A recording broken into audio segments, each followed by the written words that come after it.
इसने रस्सी खोल दी है, दोबारा बांधो इसे। ये कहां मुझे लेकर आए हो? मैं हूं कहां? छोड़ो, छोड़ो। जिद मत करो हामिद, जो हो रहा है तुम्हारी भलाई के लिए हो रहा है।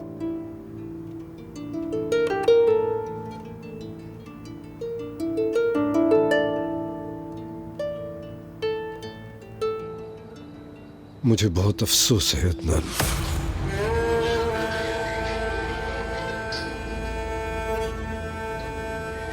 दुनिया का सबसे बड़ा गम औलाद का गम है, लेकिन मैं तुम्हें वो नहीं दे सकता जो तुम चाहते हो अदनान, क्योंकि मैं भी एक बाप हूं।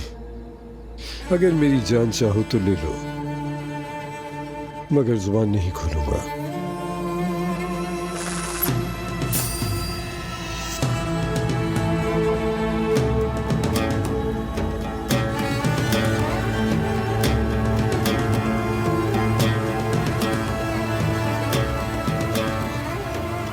मैं उसे ढूंढ लूंगा, ये तुम जानते हो।